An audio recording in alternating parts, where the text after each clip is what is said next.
Today, I'm going to tell you a story that happened to my cousin, Marcus.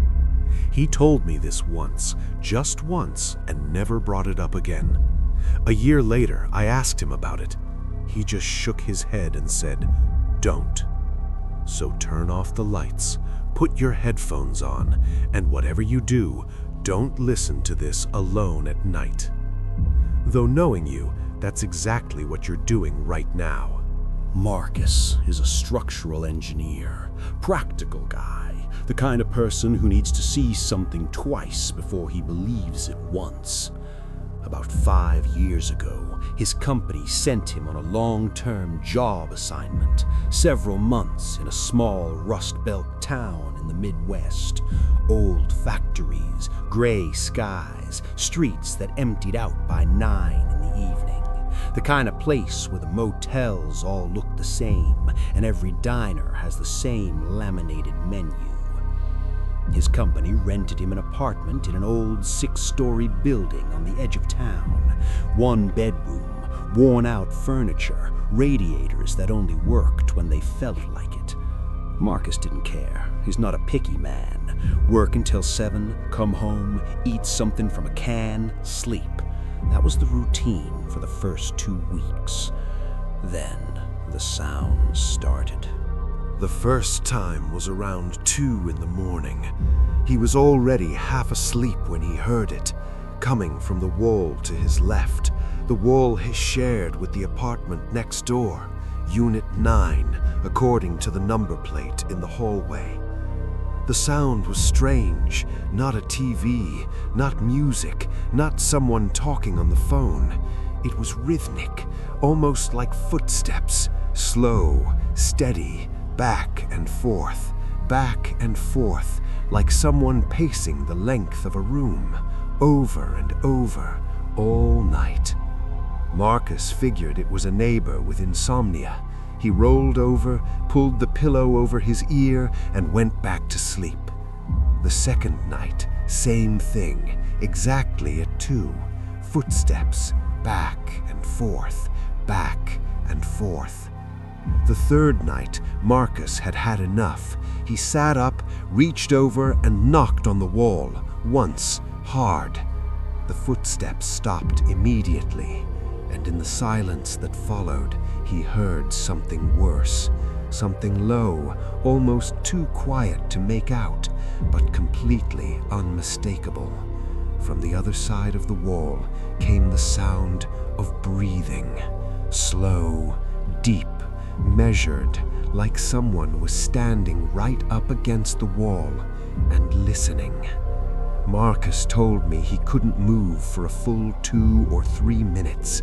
He just sat there on the edge of the bed, staring at the wall in the dark. Then he lay back down, pulled the blanket over his head, and didn't sleep until sunrise. The next morning, he went and knocked on the door of the woman across the hall, an older lady named Helen who'd clearly lived in that building for decades. She knew everyone. He asked her about Unit 9, who lives there. She was quiet for a moment. Then she said, "Nobody's lived there for about 3 years." "What do you mean, nobody?" Marcus said. "I can hear someone walking around at night."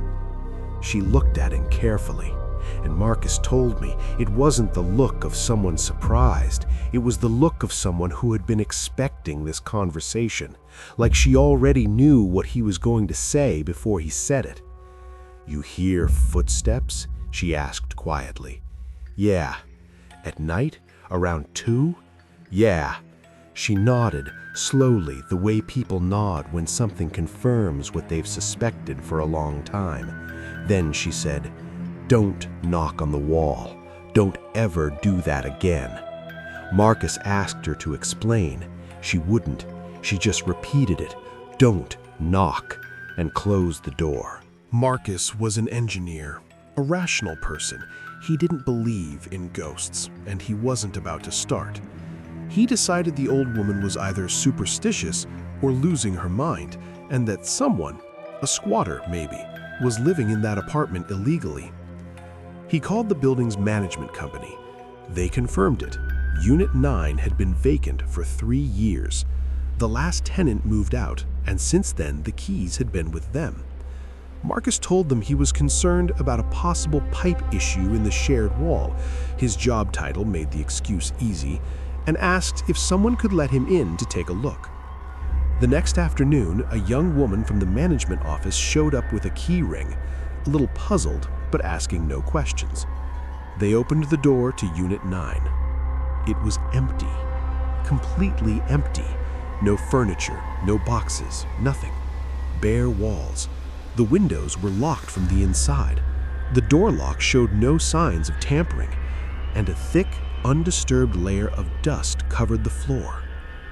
Almost undisturbed, because along the left wall, the wall shared with Marcus's apartment, there was a trail in the dust, a narrow path, worn clean, running the full length of the room, back and forth, from one corner to the other, like someone had walked that same line hundreds of times. The woman from the management office stared at it. "That's probably just a draft," she said. Her voice was uncertain. Marcus didn't answer.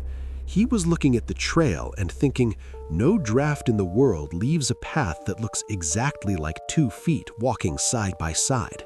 That night, Marcus didn't even try to sleep. He sat at the kitchen table with every light on, drinking coffee, staring at the wall. At 2:17 a.m., the footsteps started again. Slow, rhythmic, back and forth. And that's when Marcus did what he later admitted he should not have done. He picked up his phone, started recording, and pressed it flat against the wall. He held it there for about 10 minutes, then pulled it away, played it back. On the recording, the footsteps were clear, clearer than he'd expected. But there was something else, something he hadn't heard with his own ears, something the microphone caught that he missed. A sound underneath the footsteps, very low, almost like the recording itself was being slowed down. A deep, stretched out sound, barely there, like a voice played at the wrong speed. Marcus pulled the audio file onto his laptop, ran it through an equalizer, boosted the low frequencies, and increased the playback speed. It was a voice. One word, repeated over and over and over. His name. I don't know if that's true. I never heard the recording. Marcus says he deleted the file that same night. He said he held his phone over the trash icon for a long time before he finally did it. But when he told me this story, he wasn't looking at me. He was looking at the table, and his hands weren't entirely steady. The next morning, Marcus called his project manager and said there were serious heating issues in the apartment, uninhabitable. He'd need to be relocated. No one pushed back. He moved into a motel across town that same evening. He never went back to that building. The assignment wrapped up about 6 weeks later. He drove home and we saw each other at a family dinner. That's when he told me everything. Just once, in a flat, even voice, like he was reading from a report. No drama, no emotion, just the facts, in order. When I asked him what he thought it was, he was quiet for a long time. Then he said, "There are some things you're better off not hearing, and if you do hear them, don't let them know you're listening." That's the whole story. I don't know what was in that apartment. I don't know if it was something psychological, some strange acoustic quirk of an old building, or something else entirely. Something that had footsteps and breath and a voice. But I know this much. The night Marcus knocked on that wall, it stopped walking, and it came closer, because now it knew. On the other side, someone could hear it. Thanks for watching all the way to the end. I really hope there's a light on somewhere near you right now. If you've heard something you can't explain, in a wall, in a ceiling, in the room right next to yours, drop it in the comments. The stories that get under my skin the most will be in the next video. Subscribe, hit the bell, and get some sleep. Or try to, anyway.